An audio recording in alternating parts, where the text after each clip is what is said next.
Banyak bonsai Santigi gagal rimbun karena pemiliknya takut melakukan pruning. Salah pruning, Santigi bisa mati ranting dan bahkan pohonnya bisa mati juga. Bukan sedikit kasus seperti ini.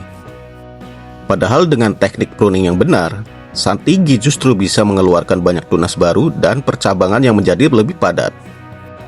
Di video ini, saya akan berbagi cara aman dan teknik pruning daun bonsai Santigi supaya cepat rimbun.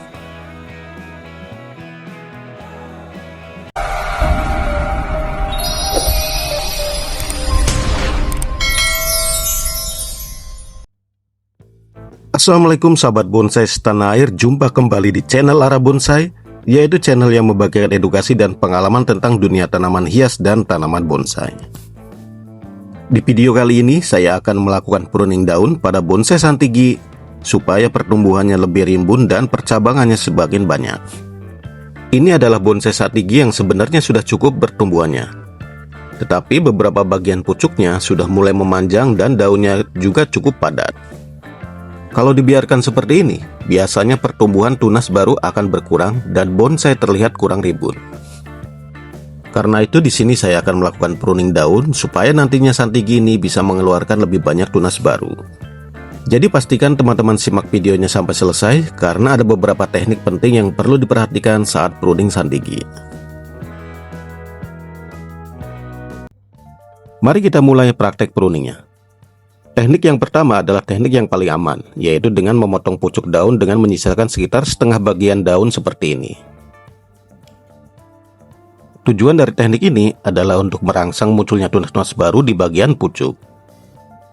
Biasanya dengan cara ini, Santigi akan lebih cepat rimbun karena dari satu pucuk bisa muncul beberapa tunas baru. Sedangkan teknik yang kedua adalah dengan memotong langsung di bagian ranting pucuknya sehingga yang tersisa hanya daun-daun yang sudah tua. Teknik ini sebenarnya juga bisa dilakukan, tetapi biasanya hasil kerimbunannya tidak sebanyak teknik yang pertama. Karena itu, pada bonsai Santigi ini, saya lebih memilih menggunakan teknik pertama, yaitu memotong pucuk daun setengah bagian. Selain lebih aman untuk tanaman, cara ini juga biasanya membuat tunas baru muncul lebih banyak, sehingga bonsai bisa menjadi lebih rimbun ke depannya. Perlu diperhatikan juga, kalau salah dalam teknik pruning daun, khususnya pada bonsai Santigi, sering terjadi kasus di mana ranting justru mengalami kematian atau mengering. Bahkan dalam beberapa kasus yang lebih parah, bonsai Santigi bisa sampai mati. Karena itu, bonsai Santigi, teknik pruning daun secara total seperti pada beberapa jenis bonsai lainnya sangat tidak disarankan. Lebih baik dilakukan secara bertahap seperti ini supaya tanaman tetap aman dan pertumbuhannya tetap sehat. Sedikit tips untuk teman-teman saat melakukan pruning daun Santigi. Pertama, gunakan gunting yang tajam supaya potongannya rapi dan tidak merusak daun. Kedua, jangan memangkas terlalu banyak dalam satu waktu. Lakukan secara bertahap. Dan yang ketiga, lakukan pruning daun saat tanaman dalam kondisi sehat supaya pertumbuhan tunas baru bisa maksimal. Di sini bisa kita lihat masih ada beberapa pucuk daun yang terlalu panjang. Jadi akan saya rapikan dengan teknik yang sama, yaitu memotong setengah bagian daun. Untuk bagian ini saya pilih pucuk yang pertumbuhannya paling aktif karena biasanya dari sini tunas baru akan lebih cepat muncul. Kalau sahabat bonsai perhatikan, saya tidak memangkas semua daun, hanya bagian pucuk-pucuk tertentu saja supaya tanaman tetap punya cukup daun untuk proses fotosintesis. Ini penting supaya Santigi tetap sehat dan tidak stres setelah dilakukannya pruning. Dan untuk bagian dalam, saya juga sedikit membuka agar sinar matahari bisa masuk. Tapi tetap tidak terlalu banyak yang dipangkas. Karena tujuan utama saya di sini adalah merangsang pertumbuhan tunas baru serta perapihan, bukan memangkas habis. Dengan cara seperti ini, biasanya dalam beberapa minggu ke depan, bonsai Santigi akan mulai mengeluarkan banyak tunas baru dan tampilannya akan jauh lebih rimbun. Untuk daun yang terlalu menumpuk di satu titik, saya juga kurangi sedikit supaya sirkulasi udara lebih baik dan sinar matahari bisa masuk ke bagian dalam. Dan cara ini penting juga supaya tunas baru nanti tidak hanya muncul di bagian luar saja, tapi juga tumbuh di bagian dalam cabang. Dan di sini saya tetap menggunakan teknik aman, yaitu memotong setengah daun. Tidak saya habiskan semuanya supaya tanaman tetap punya cadangan energi. Kurang lebih seperti ini proses pruning daun santigi yang saya lakukan selama ini. Memang terlihat sederhana, tapi kalau dilakukan secara rutin, hasilnya akan sangat berpengaruh ke rimbunan bonsai. Tidak semua harus dipotong, cukup kita rapikan sedikit supaya cahaya bisa masuk. Karena kalau bagian dalam tertutup, biasanya tunas baru akan sulit berkembang di area tersebut. Kalau teman-teman masih pemula dalam dunia bonsai, saran saya jangan terlalu banyak berpikir rumit. Fokus saja pada pucuk yang terlalu panjang dan daun-daun yang terlalu padat.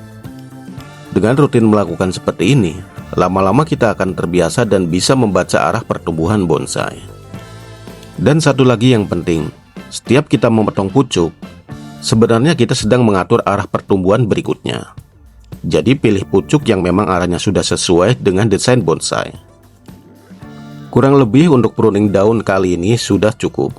Tidak perlu dipaksakan terlalu rapih dalam satu waktu. Nanti setelah tunas baru muncul, kita bisa lanjutkan lagi di tahap berikutnya supaya hasil semakin maksimal. Setelah selesai melakukan pruning seperti ini, biasanya saya melakukan penyiraman dengan pupuk cair dengan dosis ringan. Pupuk cair ini membantu memberikan nutrisi tambahan, sehingga pertumbuhan tunas baru bisa lebih cepat. Namun tetap gunakan dosis ringan saja, supaya tanaman tidak stres. Selain itu, tetap lakukan penyiraman air seperti biasa dan pastikan bonsai mendapatkan sinar matahari yang cukup. Untuk dosisnya sendiri, saya biasanya menggunakan dosis ringan saja.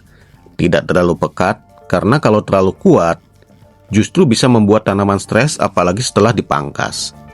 Lebih baik sedikit tapi rutin, dibandingkan banyak tapi berisiko. Setelah dilakukannya pruning daun, bonsai santigi ini sekarang terlihat lebih rapi dan tidak terlalu padat. Pucuk-pucuk yang terlalu panjang sudah dipendekkan dan daun juga sudah lebih tertata. Biasanya dalam beberapa minggu ke depan akan mulai muncul tunas-tunas baru dari bekas potongan tadi. Buat teman-teman yang suka dengan konten bonsai seperti ini, jangan lupa dukung channel Arah Bonsai dengan cara subscribe, like, dan juga share ke teman-teman pecinta bonsai lainnya, supaya channel ini bisa terus berkembang. Mungkin itu saja cara dan teknik aman pruning daun pada bonsai santigi pada video kali ini.